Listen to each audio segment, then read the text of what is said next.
Багш. Нэгэн удаа багш шавнартаа хандан ангидаа байгаа бүх сурагчдын нэрсийг цаасан дээр жагсаагаад нэр бүрийн ард зай үлдээхийг хүслээ. Багш хүүхдүүдийн бие биенийхээ талаар бодож явдаг хамгийн сайхан зүйлсийг нэр бүрийн ард бичих даалгавар өгчээ.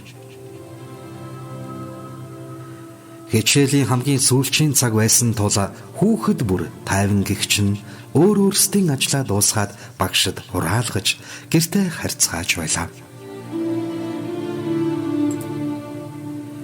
Ингээд багш 7 хоногийн эцсээр хүүхэд тус бүрийн нэрний хойно ангийнхан хүүхдүүд өөрийнх нь тухай юу гэж бодож явдаг болохыг жигсаан бичсэн цаасыг тараажээ. Анги аз жаргал, инээмсэглэл, баяр баясгалангаар дүүрээд ирлээ. Энэ үнэхээр үнэн гэж юу? Миний энэ зам бусдын талархлыг хүлээн авдаг юм бах та? Би хизээч ингэж бодож байсангүй. Хүмүүс надад ийм сайхан ханддаг гэж юу? Хэмээн хүүхэд бүрэл ам амандаа шаагилдаж байлаа.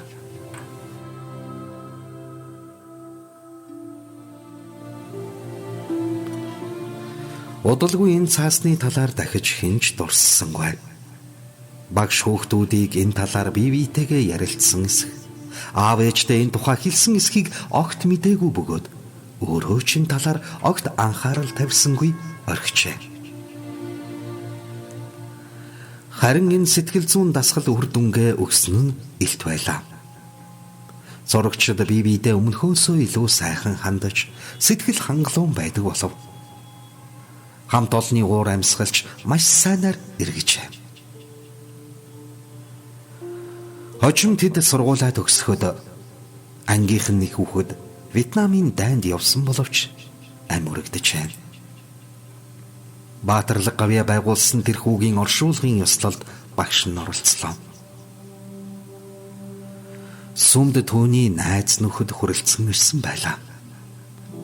Оршуулгын ёслолд оролцсон цэргүүдийн нэг нь нөгөө багш дээр ирээд "Та Маркийн ангийн багш уу?"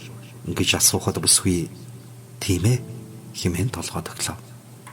Харин өнөөх цэрэг "Марк таны тухай маш их ярьдаг байсан шүү" гэлээ.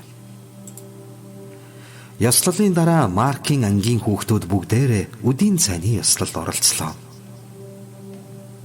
Маркийн эцэг эх нь багштай уулзаж олон удаа ивхэж нугалж байсан бололтоо нэг цаасыг гаргаж өглөө. Аав нь "Бид хүүгээ нас барах үед нь энэ цаасыг олсон юм" гэж нэмж хэлв.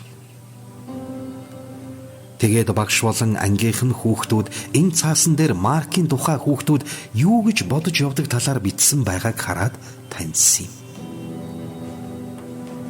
Маркийн ээж багшд хандан "Бид танд маш их талархаж байна. Хүү минь үүнийг үнэт эрдэнэ мэт хадгалж явсан байна шүү дээ" гэж хэллээ.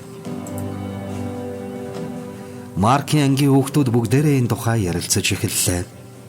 Шав, Чарли томоогүйхэн инээмсэглэж "Одоо хүртэл энэ цаас миний өрөөний хананд байн гүлгөөтэй байдаг юм" гэхэд Жоржийн эхнэр "Миний нөхөр энэ цаасыг бидний хурмын альбомонд эхний нүрэнд хийгэрэй гэж байсан" гэвэл Мерлин "Би тэмдэглэлийн дэвтэртээ байн хадгалдаг юм" гэхэд Вики халаасаа ухан төрөвчөө нэгээд эмтэрч муудсан цаасыг ангийн хүүхдүүдтэй үзүүлээд "Манай ангийн хүүхэд бүр үүнийг хадгалж явдаг юм байна гэж бодож байна" хэмээн ярихад багшийн сэтгэл ихэд хөдөлж нулимс унагч байлаа.